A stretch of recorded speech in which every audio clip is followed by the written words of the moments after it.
Principal sir, Vice Principal sir, learned teachers and all my dear students. जैसा कि आप सब अभी तक बहुत अच्छे से जान गए हैं कि आज का दिन विशेष है क्योंकि आज का दिन हम संविधान दिवस मना रहे हैं और आज के दिन ही हम अपने संविधान को अडॉप्ट किया था। और आज का दिन विशेष महत्व इसलिए भी है क्योंकि अब हमारे संविधान को अडॉप्ट किए हुए 74 वर्ष 74 ईयर्स बीत गए हैं and we are celebrating the 75th anniversary. और हम बहुत गर्व से कहते हैं हमारा संविधान हमारा स्वाभिमान।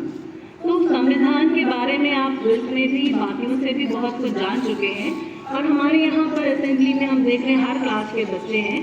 तो अगर हम शुरुआत करते हैं तो छोटे से बच्चे जो हैं हमारे प्राइमरी के ये जो है संविधान क्या है शायद इसके बारे में अभी बहुत अच्छे से जानते भी नहीं होंगे। तो बहुत सिंपल भाषा में अगर कहें तो जैसे आप स्कूल आते हैं और स्कूल में आने के लिए आपको कुछ रूल्स एंड रेगुलेशंस की आवश्यकता होती है, कुछ नियम और कानूनों की आवश्यकता होती है। तो किसी भी देश को चलाने के लिए भी कुछ नियम और कानूनों की ज़रूरत होती है और बच्चे इन्हीं सब नियम और कानूनों का संकलन जो है वह हमारा संविधान है। आज इसकी शुरुआत करते हैं संविधान के महत्व के द्वारा जो श्री B.R. अम्बेडकर जी ने कहा था कि the constitution is not a mere lawyer's document, it is a vehicle of life and its spirit is always the spirit of age। नियमों और कानूनों को सोचने से हमें लगता है कि शायद संविधान का महत्व सिर्फ वकीलों के लिए होगा, लॉयर्स के लिए है, लेकिन नहीं। यदि हम इसकी सच्ची आत्मा को देखें तो ये एक देश को चलाने के लिए आवश्यक है। भारत में भी हमें संविधान की आवश्यकता पड़ी और भारत जैसे देश के लिए संविधान बनाना बच्चों कोई बहुत आसान कार्य नहीं था। भारत एक देश जो विश्व के सबसे अधिक जनसंख्या वाला देश है, which is a country of diversities. Linguistic basis पे, रिलीजन के बेसिस पे, कास्ट के बेसिस पे हम देखते हैं इतनी विविधताएं हैं। और जब संविधान निर्माण का कार्य शुरू हुआ है और भारत का कह लीजिए जन्म जो हुआ है वह एक धर्म पर आधारित विभाजन के द्वारा ही भारत का जन्म हुआ है। तो हमारे जो कॉन्स्टिट्यूशन मेकर्स थे बहुत ज़्यादा चिंतित थे कि एक ऐसा संविधान बनाया जाए जो समाज के हर वर्ग को संतुष्ट कर सके और शुरू हुआ संविधान निर्माण का कार्य। सबसे पहले जुलाई 1946 में इलेक्शंस कॉन्स्टिट्यूएंट असेंबली के लिए करे गए जिनमें उन सदस्यों का चुनाव किया गया जो संविधान सभा के सदस्य थे और संविधान सभा यानी कॉन्स्टिट्यूएंट असेंबली को ये जिम्मेदारी सौंपी गई कि वह देश के लिए संविधान बनाएगी और कुल 299 मेंबर्स जो थे वो कॉन्स्टिट्यूएंट असेंबली के मेंबर्स बने।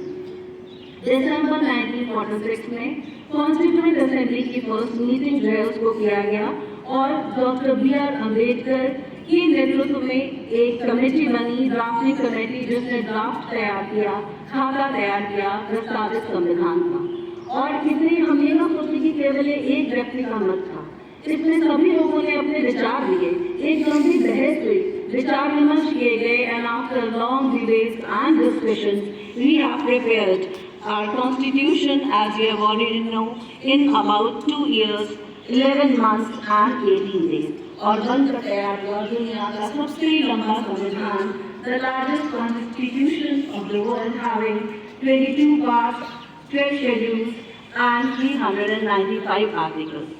बस आपको क्या लगता है कि ये संविधान सिर्फ आर्टिकल्स और शेड्यूल्स का संकलन है, इसमें सिर्फ नियम और कानून ही दिए गए हैं?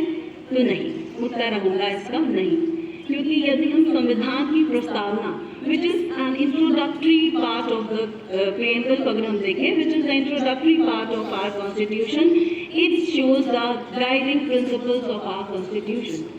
हमारे देश की स्वतंत्रता हमने बड़े लंबे संघर्षों के बाद पाई है और हमारे जो फ्रीडम फाइटर्स थे उनके कुछ आदर्श थे, उनके कुछ एस्पिरेशंस थे अपनी कंट्री के लिए और हमारा जो संविधान है इन्हीं चीज़ों को फुलफिल करता है।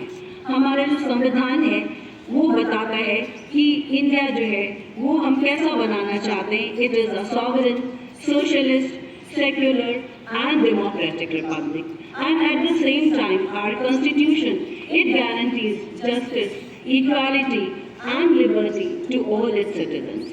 अगर हमारे संविधान को हम देखें तो जहां आर्टिकल 12 to 35 हमारे फंडामेंटल राइट्स को डिस्क्राइब करता है, वहीं हम देखते हैं कि आर्टिकल 51A जो है वो हमारी फंडामेंटल ड्यूटीज को बताता है। अगर हम यहाँ पर आपसे शायद प्रश्न पूछें कि हमारे फंडामेंटल राइट्स कितने हैं, और आपने क्विज में भी आंसर दिया कि फंडामेंटल राइट्स हमारे कितने हैं, 6, और fundamental duties there are 11 fundamental duties, dear children, and this is what I want to say, that we all are very much aware about our rights. अधिकारों के बारे में तो हम बहुत सचेत हैं, but I am sorry to say that we are very ignorant about our fundamental duties. तो संविधान दिवस अगर हम मना रहे हैं तो सिर्फ यहाँ संविधान के बारे में भाषण देने के लिए नहीं कर रहे हैं, हम इसको मना रहे हैं कि हम सही स्पिरिट में संविधान को अपनाएं और अधिकारों के साथ साथ हमारे जो मौलिक कर्तव्य हैं उन मौलिक कर्तव्यों का भी पालन करें। इसके साथ ही साथ हमारे संविधान में आप ये देखेंगे कि नीति निर्देशक तत्व भी दिए गए हैं, which are the guiding principles for the government, कि सरकार जो एक बेहतर समाज, एक बेहतर राष्ट्र बनाने के लिए किन दिशा निर्देशों का पालन करे जिससे हमारा देश उन्नति के पथ पर आगे बढ़े और बगैर किसी भेदभाव के सभी को विकास के समग्र अवसर मिल सके, इसके लिए डायरेक्टिव प्रिंसिपल्स भी दिए गए हैं। साथ ही साथ हमारी जो गवर्नमेंट को बनाया गया है उसमें आप पढ़ते हैं बड़े क्लासेस में कि इट इज अकाउंटेबल गवर्नमेंट, जवाबदेही है। कहीं भी ऐसा कोई भी प्रावधान नहीं है जिसमें हम ये कह सकें सरकार अपना मनमानापन कर सकती है। Always there are restrictions on the parts of the government. So इस तरीके से अगर हम संविधान को देखें तो हमारे संविधान में बहुत कुछ ऐसा है जो कि हमारे संविधान को दूसरे देशों के संविधान से बेहतर बनाता है। लास्ट में बच्चों मैं आपको संविधान के बारे में कुछ इंटरेस्टिंग फैक्ट्स बताना चाहूँगी, उनको आप ध्यान से सुनिए। The ministry of social justice and empowerment declared on 19 November 2015 that 26 November will be celebrated as the National Constitution Day, and it is a tribute to Father of the Constitution, Dr. Bhimrao Ambedkar. Secondly, it was M.N. Roy's suggestion for the formation of Constitution, a book of code and ethics. M.N. Roy ने प्रस्तावित किया था कि एक संविधान की किताब बननी चाहिए। इसके साथ ही साथ जब हम B.R. अम्बेडकर जी की बात करते हैं तो I would like to say that Dr. B.R. Ambedkar was exposed to discrimination on the grounds of caste, but you know that talent is behind any restrictions or behind any bars, and he is the one who used 9 languages fluently and mastered 64 subjects. It was he who introduced equal rights for all the natives of India. Next चीज़ क्या है कि हमारे संविधान को हम कहते हैं कि we have borrowed the best, हमने सर्वश्रेष्ठ को अपनाया है। बहुत सारे लोग इसे क्रिटिसाइज भी करते हैं और ये कहते हैं कि भारतीय संविधान जो है केवल अन्य देशों से लिया हुआ है, ऐसा नहीं है। मेरे हिसाब से शायद अगर हम दूसरों के अनुभवों से कुछ बेहतर सीख सकते हैं तो उसको सीखना बेहतर है, और ऐसा ही अपने संविधान में भी किया कि विश्व के देशों के जो संविधान में श्रेष्ठ बातें थी उन्हें हमने अपने संविधान में शामिल किया। जिसमें हम देखते हैं कि ग्रेट ब्रिटेन से हमने रूल ऑफ लॉ या पार्लियामेंट्री सिस्टम, सिंगल सिटीजनशिप, इन चीज़ों को अडॉप्ट किया। यूएसए से judicial review and concept of fundamental rights को अडॉप्ट किया।